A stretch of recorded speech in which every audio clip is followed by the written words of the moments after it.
everyone and welcome to the living room. My name is Rachel and I haven't done a video for a couple of weeks, so I thought best say hello. So I hope everyone's well. I'm okay. I've had a very successful weekend. On Saturday I went to a shopping mall. As far as I know it's the only one in Bristol, and I just went to Marks and Spencer's and that was it. But very good. Got my Percy Pig supply, so I'm happy. And on Sunday, we've been here 4 years and I finally got the old man to take me to a Toby Carvery. And lo and behold, his meat was fatty. I mean, why he chose the lamb, I do not know. But I knew as soon as he asked for lamb, and he had beef and lamb, and I thought to myself, that lamb's going to be fatty, and it was, so he gave it to me. So, very good, and didn't moan too much. He started to moan, and I said to him, it's for me. We're going here for me. It's a treat for me. And even one of his mates at work said to him, why do you want to go to a Toby Carvery? There's so many pubs out there that do nice roast dinners. There may well be, but Toby Carvery reminds me of home, because I often used to go to a Toby Carvery, my sister, my aunt, my mum, and obviously my husband doesn't like a carvery, but then who can blame him?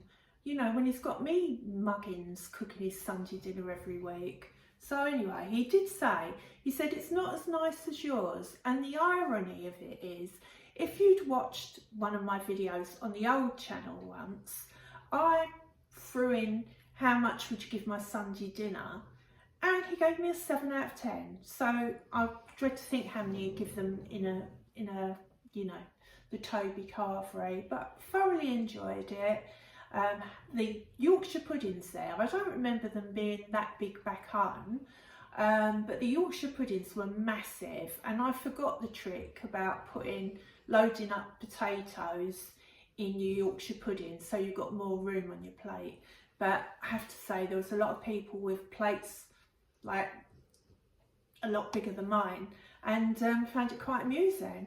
There was a youngster, a couple, and he had 2 of the big Yorkshire puddings on his plate, and I like to think that his girlfriend or wife gave him her Yorkshire pudding because she didn't have one on her plate. But I'm like that, I'm a bit observant when it comes to people and their food, so yeah, it did amuse me.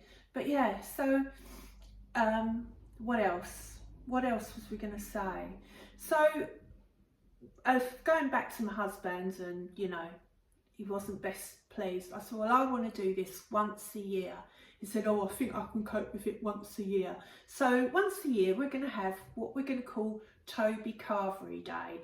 So we went there on the 16th of March. So this time next year I shall be after him to take me to a Toby Carvery. Not too much to ask, I don't think, when you cook Sunday dinner. I mean, we've once again, we've got Sunday dinner this Sunday, and we're doing chicken. I say we're doing chicken, I'm cooking the chicken, because I've got a son and his wife coming round and my granddaughter, and they only eat chicken, so we've got no choice, we have to do them chicken.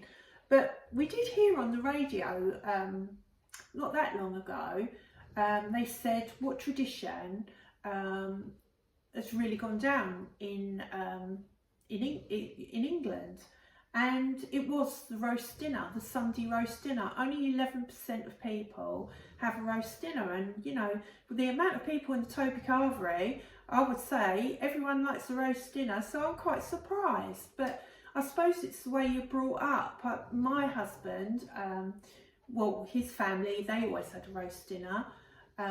We always had a roast dinner in my family, so yeah, I suppose, you know, those traditions have stuck with us. But yeah, I do remember though, when I first got married, and my husband used to say, because his mum wasn't, well, she did work full time, but she also had a hobby that got her out of the house a lot. So she did dog shows. She had old English sheepdogs. So she would have a lot of weekends away showing the dogs, and so he used to go around to his friend and have roasting around there. And apparently this Mary Campbell, I can't remember, I knew Mary, but I can't remember if I ever had one of her roast dinners. I don't think I did, but he used to, oh, Mary Campbell's roast spuds. Well, I'll put, you know, I'll shut him up about them roast spuds in the end, because, you know, no one can compete compared to him, you know, as far as he's concerned, with Mary Campbell and her roast spuds.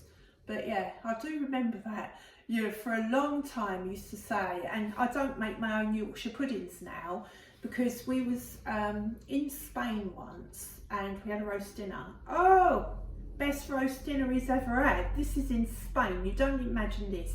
In Spain, best roast dinner. So I'm seething, and it was, I said, what's so great about it? It said the Yorkshire puddings. So I always used to do my own Yorkshire puddings, but yeah, don't do them anymore. So I just get the plastic ones, you know, the ones that taste like plastic, frozen ones now, because he didn't appreciate my Yorkshire puddings. So it makes life easier for me. And but I like my own Yorkshire puddings, but yeah, no, not good enough for him. He'd rather eat in some hot old restaurant in Spain their Yorkshire puddings. So I haven't done Yorkshire puddings for years, but yeah, one of these days I will learn how to make the perfect Yorkshire pudding. But I have tried, I follow recipes, watch videos, they never come out, you know, that great. But I don't know, maybe it's me and flour, any sort of baking, we just don't get on. So can you hear Wilson in the background? He's asleep. He's thinking, what's that woman going on about now? But anyway, so I've now crossed off everything off my bucket list to do with Bristol, but I've got new ones now, because before we moved to Bristol, my son bought us a book, and it was 111 places in Bristol that you shouldn't miss.